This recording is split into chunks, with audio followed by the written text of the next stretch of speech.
So, hi everyone. I know you have said hi. I'd like to ask you to maybe write down in the chat where you're writing from or use the reactions emojis to see how you're feeling today.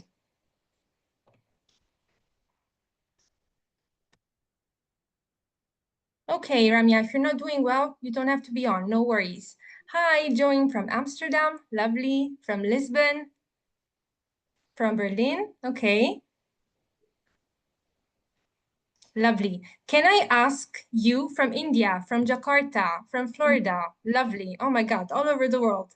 Can I ask to either react or send us an emoji that describes your current relationship with interviewing? I am curious. Me too.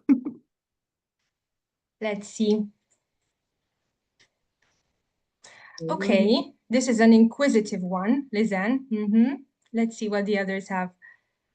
Practice from the side of a recruiter. Okay, Oh. Brittany is sobbing. I hope not in real life. Somebody's unamused. I see just PTT. I don't know what your name is, but point taken. Elizabeth is confounded. Ramya is an exploding head. Okay, well, that is very interesting, Nicolina. We'll see. Yes. Okay, so thank you so much for joining us today. I am just gonna go through a bit of housekeeping before handing it to our amazing speaker today. Please be muted as much as possible and turn your camera on if possible, unless you are not feeling well, which is fine. So this is Career Leap. And for those of you who are not familiar with it, it is a 6-week journey designed to support your career with clarity, momentum, and connection. There are 3 tracks available. The first one is Leap into Learning and Development if you are moving into L&D. The second one is Leap into L&D Leadership if you are a new or a growing leader. And then we have Leap into L&D Entrepreneurship if you are freelance, if you want to freelance or start consulting or building your own thing. And today's session is part of the first track, so Leap into L&D. And today we're going to talk about interview. So Interview Ready is going to be about practice, feedback, and confidence. It's going to be a practical workshop on interviewing skills in which we will cover the most common interview questions and how you prepare for them. And we will also discuss what are the questions that you need to have for the people that are on the other side of the conversation. I've done a lot of talking already, but just to mention, I know that you have sent over some questions, and I know that Nicolina has taken note of them and is going to answer them as she speaks. However, should you have any additional questions, feel free to send them over to the chat, and I'm going to take note of them. Now, let me introduce our amazing speaker for today, and then I'm going to hand it over to her. Today, we have Nicolina Mihic. She is a career transition coach, an HR and L&D specialist, and a psychotherapist in training. She has HR experience in several different industries and specializes in career transitions for corporate professionals who want to take their careers into their own hands. I'd also like to mention that Nicolina is very happy to connect with you all on LinkedIn, so feel free to go find her after the session. So I'm going to hand it over to you, Nicolina, and I'm here to support you. Well, thank you very much, Martina, and hi to everyone. I see it's a bit of a smaller group today, but I would even say that I prefer it that way just because it means we will all have a chance to practice as much as possible. Because as it was said, I imagine this a very interactive session for all of us. And I see some very interesting emojis here in chat and interesting perspectives. So I'm curious to see if this will be the state once we finish with the next hour or so. So let me share my screen. I have prepared a bit of a presentation just so I can, it can help me guide the way. Tell me if you can see it. I think it should be there. Okay, great. So to begin with, as it was mentioned when you were applying, this is a sort of a continuation of the topic on interviewings I have held for the same project last year, where we have actually talked a little bit about how to prepare for your interview in general. If you have watched it, great. If you haven't, don't worry about it, because these two things can complement each other, but you can watch them separately of each other. But as a reminder, for those who have watched, maybe when we are talking about interviews, at least what experience has taught me, there are always kind of, I would say, four ingredients we need to consider. So on one hand, we always have our mindset, or what's the attitude we are approaching everything, the job search, the company, the interview, if we are afraid of it, if we are excited for it, if we think we will get it, or if we think there is no way we're absolutely going to get it. All of those things affect how we show up. The second major part is, of course, preparation. As in everything, I always say that preparation is the key, although you can never actually be really prepared for when you are going to an interview.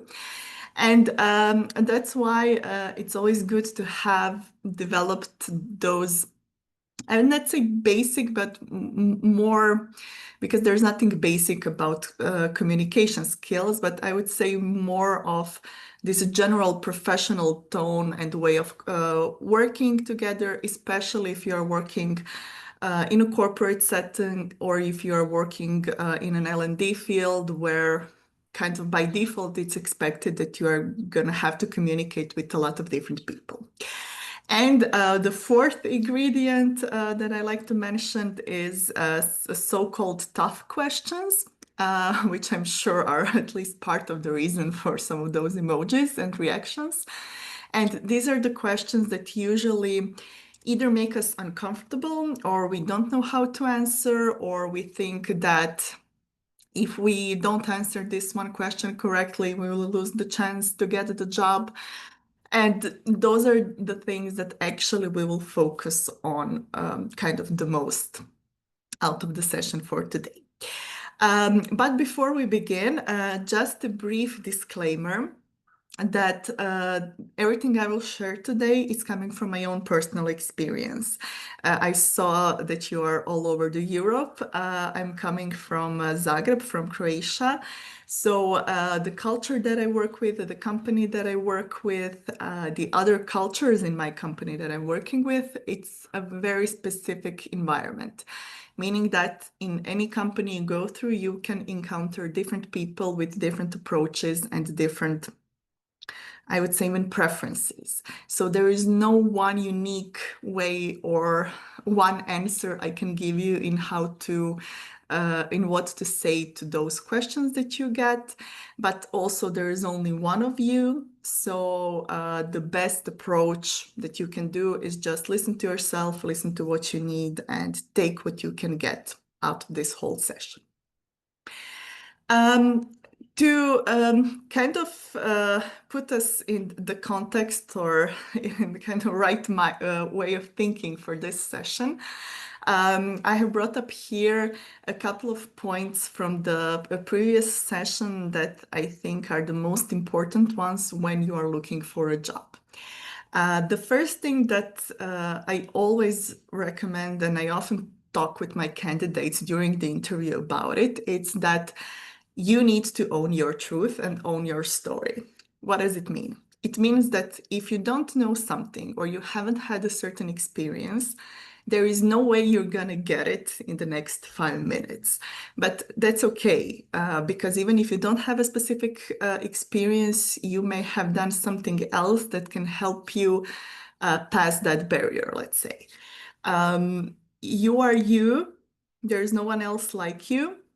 And that's something that I personally think it's our greatest strength, because without diversity, there wouldn't be a lot of things that are really good that are happening right now in the workplace, in the L&D area in general. So I think everyone should go with their own advantages.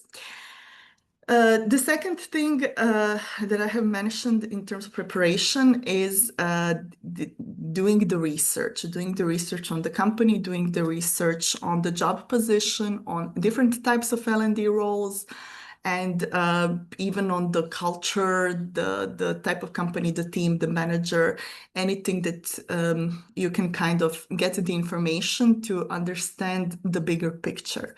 Sometimes it's easier to find out those things. Some things you maybe don't have a way to find out, but any type of preparation is good preparation.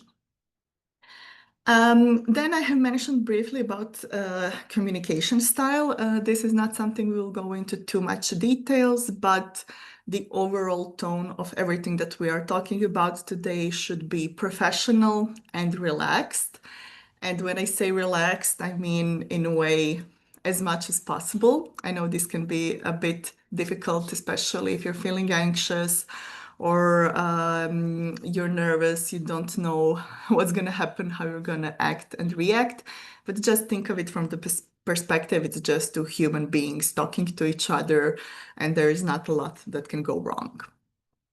And finally, if you are unsure in a way on how to answer some of those tough questions, kind of a formula that always works is focus on your values, focus on your previous experience, and include your mindset. And we will see today during some of the answers and exercises how you can turn this into practice. And for a brief just introduction from my side, although Martina already gave you an overview, I have a lot of different roles that I've had during my career and that I'm currently working in. But one of the main perspectives that I kind of had in my mind when I was preparing for this workshop, I took it back to 2 times in my career when I was unemployed for longer periods of times and when I went through a lot of interviews, very different interviews. And I still remember that feeling of how frustrating it can be, how difficult it can be, and how much support you actually need in those times. And also, another thing is that I'm currently in my company that I work for, I'm hiring a lot of people who are transitioning from one field to another. And I can see firsthand of how does it look like when you actually don't know anything about the place where you are going or applying for. And to start with maybe the most important part of the practice of today, we will focus on 3 areas. So the first one where we'll spend the majority of time are the most common interview questions, and here are some of the categories that we will work with. Later on, we will talk a little bit about the emotions that are happening that can also help you or maybe not be as helpful. Emotions and reactions that can happen during the interview. And finally, I have prepared a mini case study and a task for you to kind of practice what are the types of questions that you can ask the potential employer to get a really good idea of is this the right place for you. So to begin, you see here some of the categories, and one of my favorite ones, and it's usually the first question that all interviews start, are, tell me a little bit more about you. These 2 questions, tell us a little bit more about yourselves and what are your strengths and weaknesses, are also among the questions that you have submitted that you have the kind of the most problems with. I'll have to say here immediately, there are no right or wrong ways in which you can answer this. Some people go into a lot of details, some are very brief. Everything is okay, everything works. But if you're unsure where to go, here are some of the examples or directions you can take. So if we go with a more general question in terms of tell us a little bit more about yourself, there is this formula that I found was very useful. It kind of follows chronologically or logically, at least in my head, it's logical, a way in which you would approach your career. So you start a little bit with your educational background, you give them a brief overview of your professional experience, you move on into your current situation or the current job you're working with, or the projects you're finalizing, or if you're unemployed, give a bit context about that. And then you move on into what has brought you to apply for this position. Why I always recommend this, because here you can have like four areas that can be starting points for four directions of a conversation. So an interviewer can kind of get hooked on any of the information you have said. So to start with there. And this is a good way for you to kind of have this sense of the control of a narrative from the beginning, which can help a lot with the confidence and the nerves, of course. And then for the second question, usually the dreaded, like, what are your strengths and weaknesses, or name three good things about you? Again, I really love this question. I personally don't ever ask what are your weaknesses, but I always ask my candidates, tell me three good things about you. And I'm always surprised about how difficult it is. It's very difficult for some of us to be very kind of supportive of ourselves, to have the confidence of saying, you know, I'm really good at this. I have really good experience doing that. So I always tell them, think of it as 2 minutes in which you can praise yourself as much as you can. And if you're not sure where to look for, look in your previous experience, look in the feedback that you have received, maybe from your previous employees or your colleagues, your classmates, your friends, anything that you think can be valuable for the job. And if, once again, you're not sure, you can always go back to your values.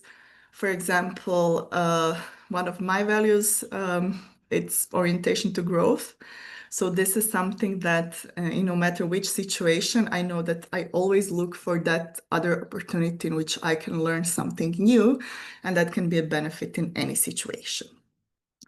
And if you're looking for areas of improvement, I would say here, be honest, but also be realistic. You're not going to say, I'm stubborn as hell and I don't want to conform to others' opinions. That's not going to get you anywhere. But for example, you can go into directions. Sometimes I can be stubborn, but when it happens, I can catch myself. And I know that if I listen to others, we can find some common ground. So this is a way of showing how you can work even with your weaknesses, and also, for example, be a team player. And one of the things that I really like, and I do this a lot with my coaching clients, is to have that kind of a catchphrase in terms of what makes you you. Are you a people enabler? Are you ideas maker? Are you a project whisperer? What is that something unique that you bring to any team? And this something can help you kind of gain that confidence in how you present yourself.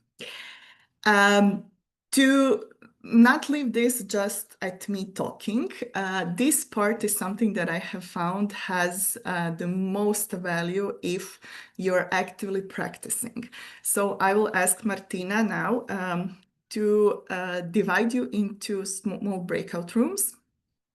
Maybe we can do even 3 groups in total, if that's okay with you. You will have 12 minutes total. And each of you choose one of these questions. One of the questions that maybe it's more difficult for you, or you're more afraid of, or it's causing you more anxiety. And just say it without practicing too much. Just say the first thing that comes up. And the task for everyone else who is listening to you, we are not going to evaluate, we're not going to say this was good, this was bad. Just look at where your curiosity takes you and think of what would be the next question that if you were an interviewer, you would ask this person.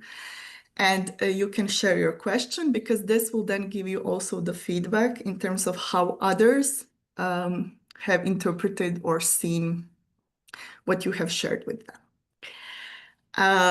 So, Nicolina, sorry, just want to ask you, we do have a question in the chat. uh-huh. Let me know if you want to tackle it now or maybe later. It is quite popular because people reacted to it. And it is, Sure. yes, it is about burnout. How do you approach talking about burnout and how can you talk about it in a constructive way? Okay.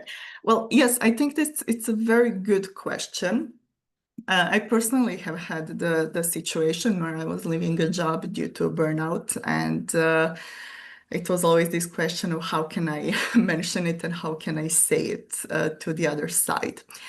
Um, I would say here, firstly, you don't necessarily have to say you went through a burnout if you are not comfortable with it. I know it says here that you don't want to hide it. That's something that's perfectly okay. This is more for everyone else who maybe it's not something they want to disclose. You don't have to say it actually like that. You can always go into the direction that say it with facts.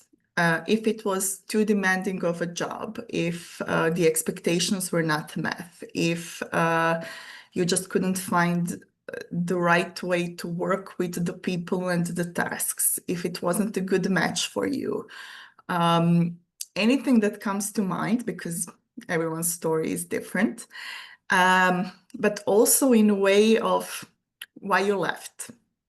I always think it says something about the person if they are able to say it was difficult, it wasn't the right situation for me, and I decided to leave because I thought that that was the better decision for me at that moment, and my health mattered to me more. Um, it's not a sign of failure. I see it as a sign of strength because you know yourselves, you know your limits, and you know your boundaries in a way. You can always say, I have learned a lot from that. I am now definitely looking for a new position. I'm much more aware of what works for me and what not. And I have developed some new skills or I have some new ways of support to ensure that this doesn't happen again. Uh, because that's in reality, at least from my experience, that's what happened. And I know I was very careful choosing the next job that I went to, so some of those things don't happen again. So hope it helps in a way. Okay, I'm going to create the breakout rooms now, and you are also going to receive the same screenshot that you see now. You're going to be seeing, Mhm. just give us a second. Okay. Okay.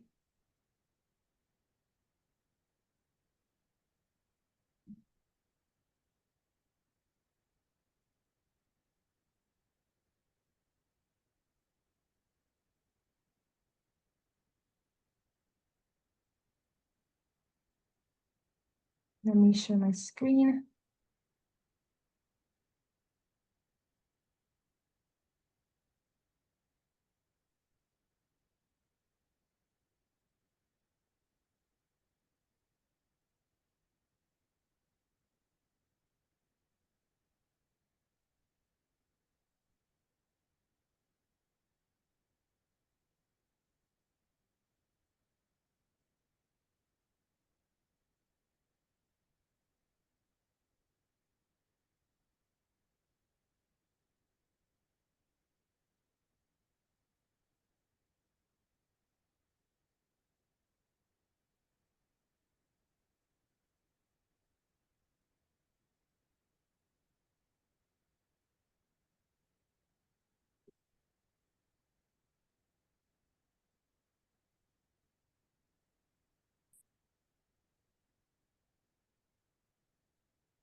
Okay, so this is now for them, right?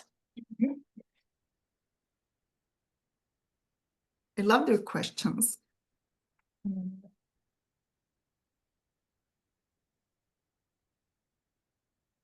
Oh, but I see time is gonna get the best of me. Yeah. Mhm.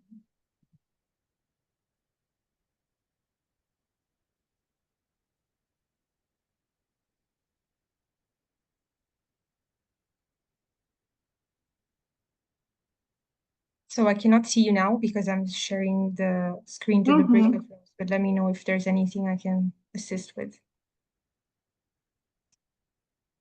Mm, no, I'm thinking in terms of going over the time. Mm.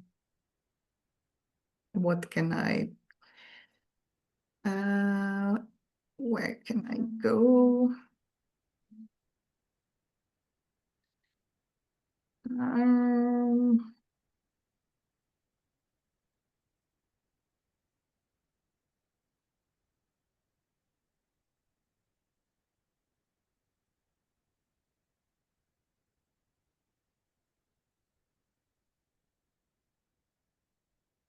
I'm just last minute doing some revisions.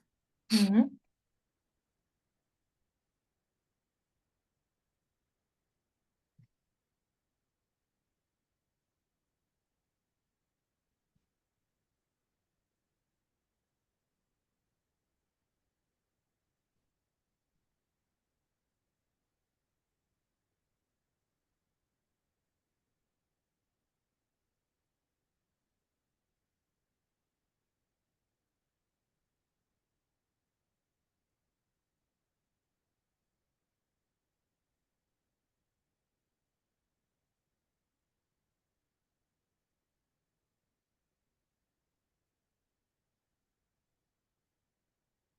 They should be done at 7:07. 7-7. Okay.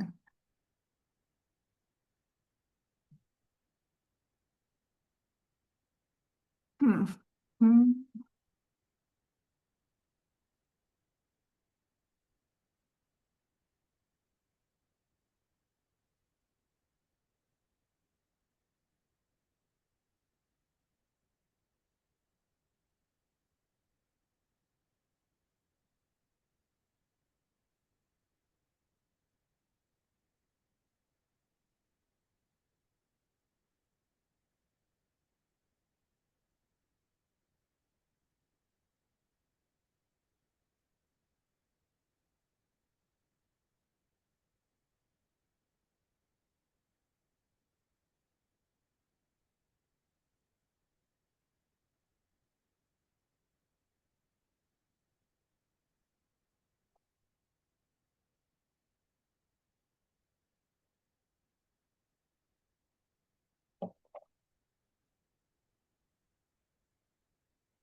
Okay. We'll improvise. It's good. Yeah. Uh-huh.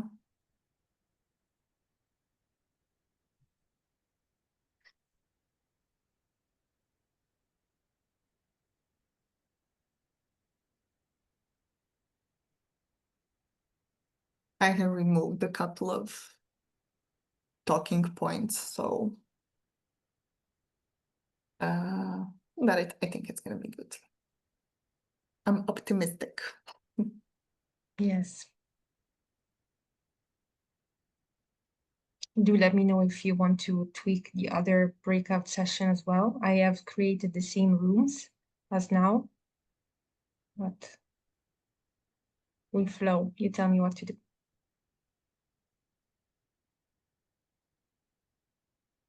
Mm, yeah, I'm thinking maybe not put them into breakout, but we'll do it brainstorming style. Makes sense. Yeah, Okay. we can do it like that. Okay.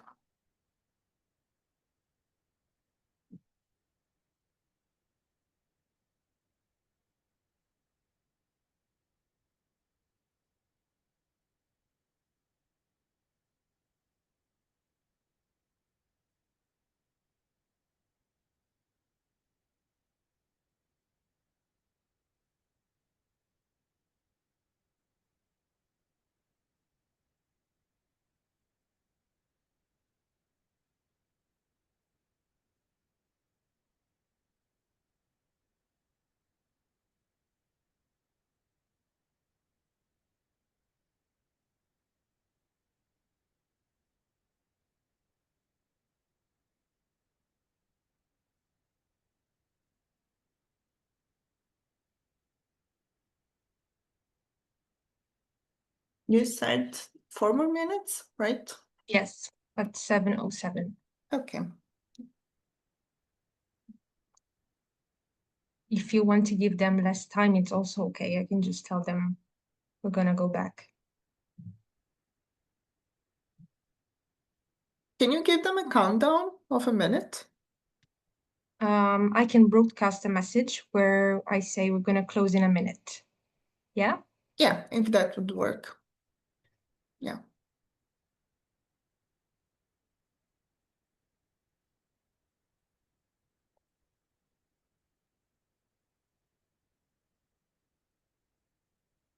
Okay, so they've been informed. Okay. So at 7:04, you want me to close them? Yeah, I think that should be fine. Can I share my screen now? Oh, no, I Um, cannot. It will stop you you sharing. can stop sharing, yes. And I'm gonna close the rooms and you're gonna get control again. You can start sharing yours.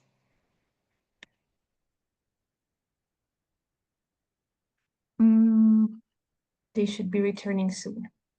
do you see it? Yes, I do. Okay. Good.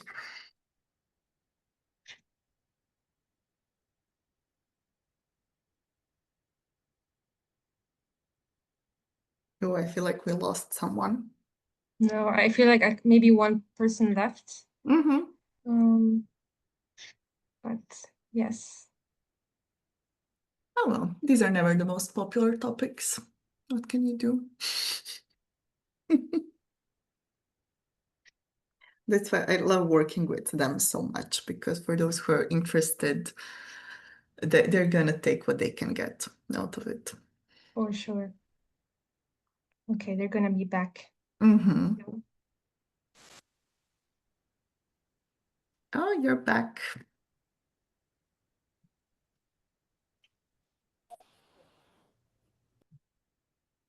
We should all be back. Good. So how was it? Did you manage to find your magical words, magical titles? How was the experience? Hmm? Can I say? Yeah, just sorry, feel free to just hop in. It was amazing. I really liked the vibe in our group. It was very safe space, very friendly. Great. On the other hand, I realized that, well, that is exactly why this is sort of not helping me, because I understand when this will be the real situation, I will feel completely differently. Just to mention. I know that feeling, but you know what they say, practice makes perfect. So that's definitely there is a great benefit in practicing it in a safe space. So at least you have that confidence in it, and then you can start practicing it in the real world, as they say. Great. I wanted to just take a moment to comment on Brittany's chat about how you're reluctant, this idea that you may be reluctant to change. What my experience showed me was that, yes, some people may see it as being reluctant to change, and there is absolutely nothing you can do about it.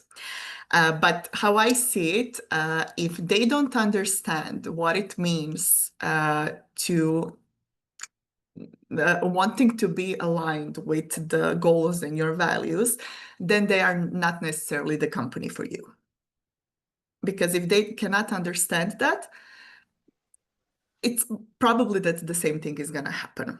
That's just the experience. And for those things, especially that are connected to the values or that deep gut feeling that we have, I usually say just listen to it, because I have not listened to it a couple of times, and I have regretted it, not listening to that sense. So that's something that once we start trusting ourselves, it really gives us the benefits for that. Yeah, we spoke about that in the room as well, and something that was really, we talk about how they always say interviewing is like a two-way street. You're Mhm. interviewing the company, and sometimes I'm like, right, but you're the decision maker, right? You're the one giving me a job or not, and so how can it be two-way if this is built by you?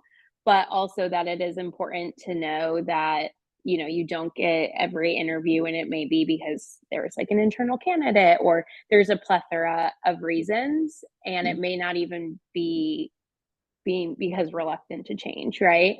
Yes. But also knowing and recognizing that during the interview, and not 30, 60, 90 days into the job when you're in a different situation as well. So, yeah, we talked a lot about my having a mindset shift for me and focusing it in a positive way, which was really impactful. Yeah, that's great. I'm really happy to hear that. Thank you for sharing. Okay, so to move on, because we have a lot more topics to go through, I would say from experience, one of the worst parts about transitioning to another field is when it comes to the questions of if you have enough experience and if you have enough relevant experience. And this was, I have to say, one of my favorite questions that I saw is tell me how your current role as a healthcare practitioner or physical therapist can set you up for a career in learning and development. And the second one is similar, but not having the direct experience. So in the line of there no being right answers, I would like to hear from you. So what would you say? What can a physical therapist offer to an L&D role? Let's do a quick brainstorming session. You can just hop in. You, Martina, as well. I know you have experience in L&D, so what comes to your mind? I Sure. can Julian? maybe share my first. Oh, sorry, you had your hand up. You can go first. Okay, thank you. I would actually just go back to the question because I think it fits well. What makes you you? And this is really specific, right? And this person can be good in, yeah, for example, coaching other people, and because she noticed it doing her work. And this is, for example, a classical L&D role, right? So Yeah, great.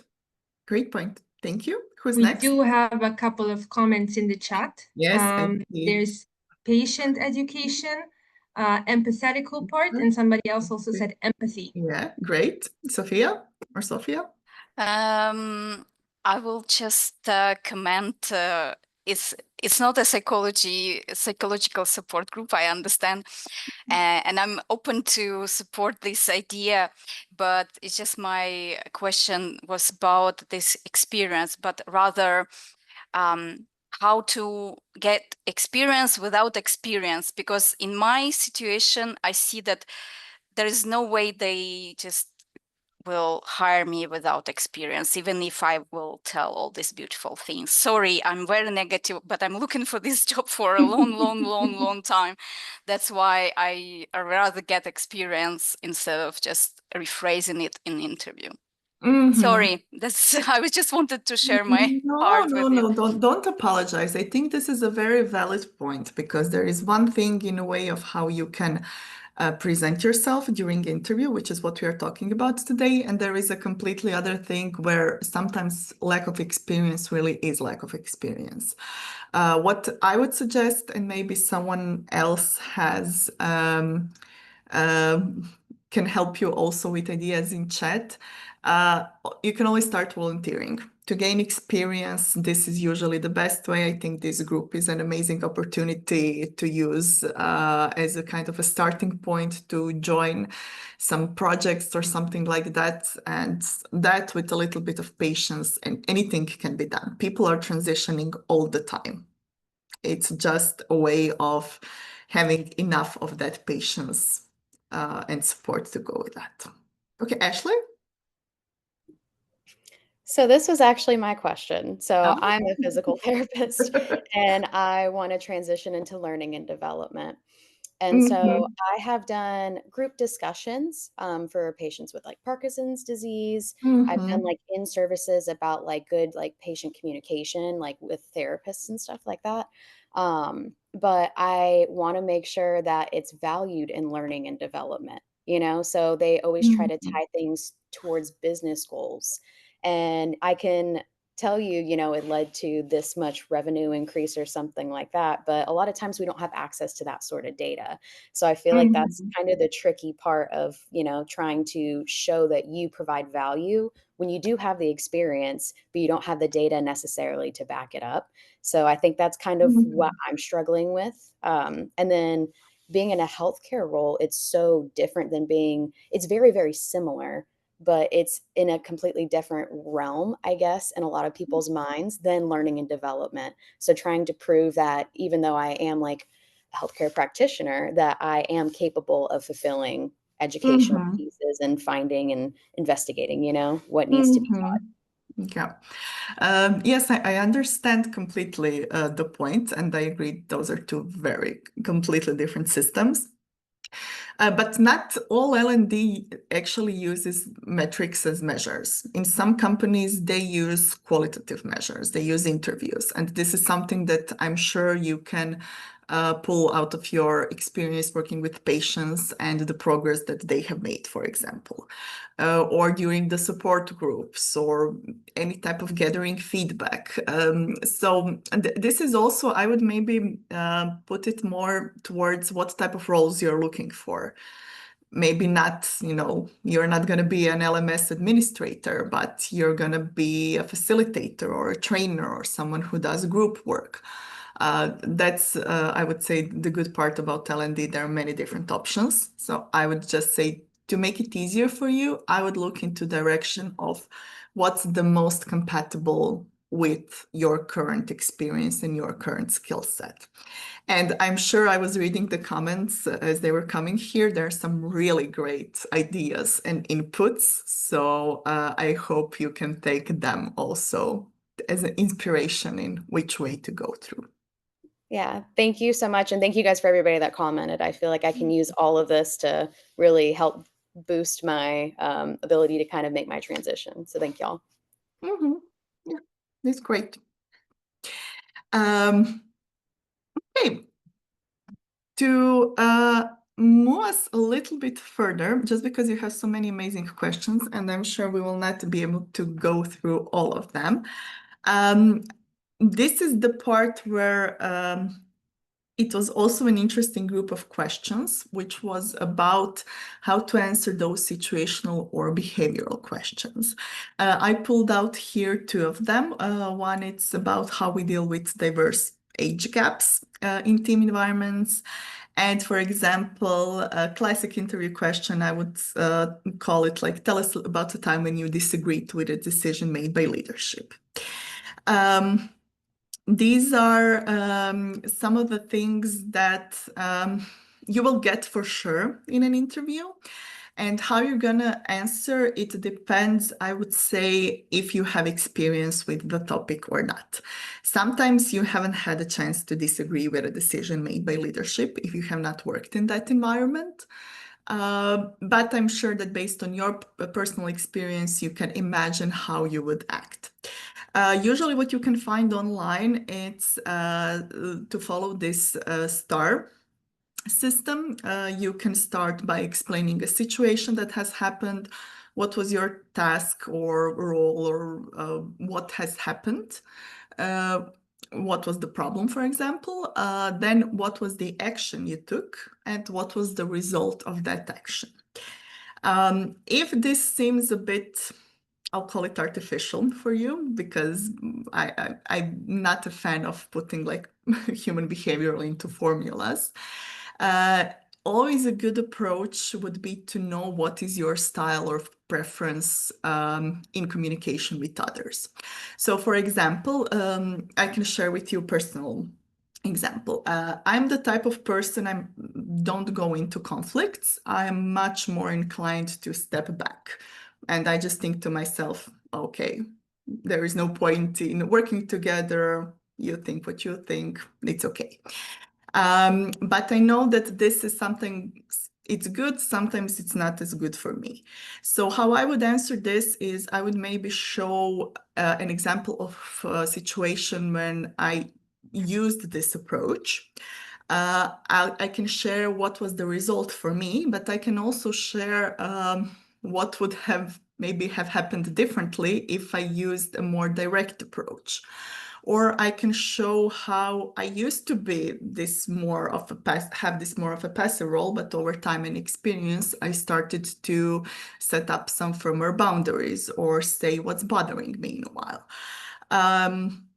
And once again, I can also go with an approach of if I did something and it didn't work, what have I learned out of that situation? So once again, as you can see here, there are no right or wrong answers to these questions. What I value, for example, the most out of my candidates is when they're honest, when they say, okay, this is the group, this is the type of people I can work with, this is the type of people I cannot, and this is how I will approach them in the future. So this is something for you. I would leave this for you to think about. If you have these types of questions, how would you approach them? What's your experience? And this will help you to kind of have it prepared so you don't have to think on the spot and kind of improvise. Okay, next what we have, this is something I will just go over very briefly because we have touched upon it, and this is if we are talking about why this company or why this role or why this job. This was also one of the questions that I really liked, and usually I find it, I would say, even funny when I see that people are telling me like word to word what is written on our company website of you are good at this, you are the leader in the industry of this, you do this, and that's why I want to work with you. And that's great. I mean, there's nothing wrong with that. But what I'm interested in is why you? What has, what was the motivation for you? What sparks your interest? What do you see for yourself here? How do you see that you can contribute to this role? Or how can we help your development? Or what is it about the industry? Maybe you're not interested in the company, but you like the industry. Or maybe you know about a specific team that you want to work with. So this is the part where we're going into that very authentic type of way, and once again, a very honest approach. And with that, once again, something for you to think about a little bit more and see how you can approach this. Okay. And as I said, if you're not sure, you can always work with your values, your previous experience, and your mindset as a starting point on how to approach this. And now a little bit, just a couple of words about emotions. This is one of my favorite topics, going back to all of those emojis you have mentioned in the beginning. I'm always surprised when I see people are anxious because from my perspective, I think I hold fairly nice and comfortable interviews for candidates. So I don't see the need for stress, but I know that I'm very biased because I do this for a living. So what I wanted to point out here are just a couple of very brief strategies or something that can help you in the moment if you experience any of these. So the most common one, and I'm sure, yes, some of you have already mentioned, is when we are stressed, anxious, or maybe have a fear of public speaking or exposure. The best way you can go with it, it's first acknowledge it. The worst thing you can say, oh, I'm not nervous, and you're shaking. Just saying, okay, yes, I'm nervous because this is important and I'm not sure what's going to be the outcome. And in a way, this acknowledgement can help you kind of settle those nerves. Some of the other techniques you can use is try to imagine what's the worst case scenario, like what's the worst thing that can happen and what can you do about it. In interviews, in reality, the worst thing that can happen is in the middle of the interview, someone can say to you, absolutely no. So what's going to happen? You're going to walk out. Maybe you're going to have a bad experience, but that's it. And this is something that can pass. And another one that I really like is to try to reframe it from anxiety to excitement. to say to yourselves, okay, I'm not nervous, I'm excited. To try to shift that energy and experiment with this and see what works for you. Then the second one is going back to this fear or maybe low self-confidence because maybe you don't have the necessary experience. A very good tactic is to name all of your successes, your skills, and all of the value you bring. So give yourself some arguments of why you are good for this role.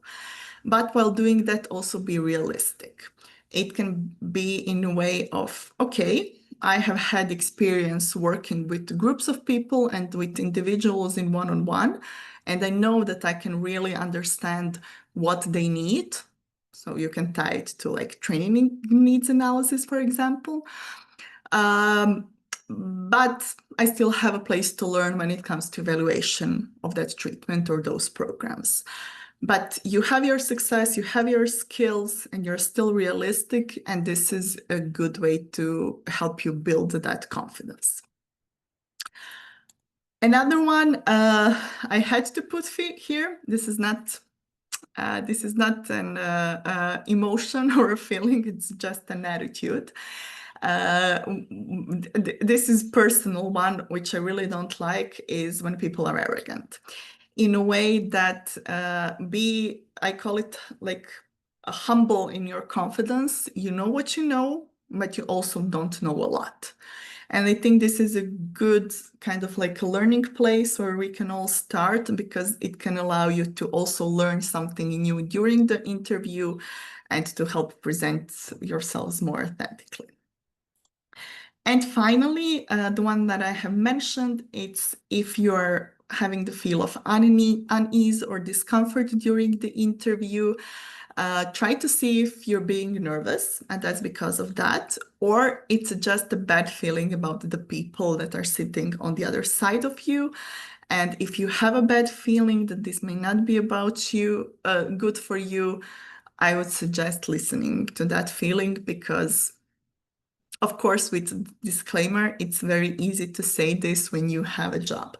It's a completely different perspective when you're looking for a job, because in that and you don't have one currently, because in that case it's much more about your employment, financial situation, and security is on the line. Motivation will be different. But in those cases, those first three strategies are definitely something that can help you with that. And with that, just in time to go over the last part that I wanted to share with you. And these are some of the things that you can ask the company, the employer, the team, the manager, that can help you make the right decision. And I have put here just a couple of groups of questions that you can have. So on one hand, you can have those logistical questions. If they haven't mentioned, for example, what's the selection process like, what are the working conditions, what's the salary, benefits, and so on. Then to have, thank you, Brittany. Then you can have company-related questions. For example, what are their current achievements, or what are their plans for development, biggest struggles in the last year? What's the role of this department compared to the other company, how they are collaborating? When it comes to team, who will you work with? How big is the team? Who will be your manager? Who will you report to? What do they expect from a new person? What tasks you want to start with? How does the onboarding process looks like? So there are many, many different things. And the last one, which I'm still honestly not sure how I feel about, but I'll leave it up to you and your personal preference. You can always ask the other side what they like about working for this company. Sometimes it can be a good answer. Sometimes it may not be as relevant if they don't work in the field that you're working with. So I'll leave it up to you. I see some questions. I'll get to them. But before, I just wanted to give you one last task to kind of think on the spot. I showed you now a couple of questions, so I will move on from this slide. What you remembered, you remembered. But the idea is you have this mini case study. This is a very generic job role for a company that doesn't exist. Read the job description of the role, what's written here, and just feel free to share. You can write it down in chat. What would be the questions that you could ask about this position? I put here 10, it doesn't have to be 10, but try practicing what's bothering you, what's missing here, what you don't know, what's not written, what's between the lines. So take a moment, look into it, and let's see what we can ask the company.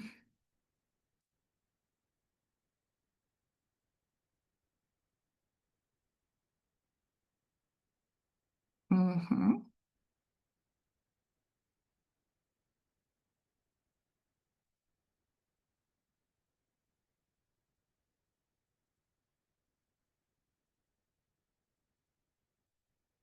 Okay, I see two really great questions. What programs are already in place and how are these received? That's going to give you a lot of valuable information. How are programs delivered? Great. Great. What are the business goals? What are the metrics? Oh, I love this. It's a very simple but very important question of how big is this team? Because it's very different if you're the only person who's going to be doing all of this or if you're a part of a 10-person team, for example. Great. What else do you have? Timelines to address the issue. Biggest challenge. Great.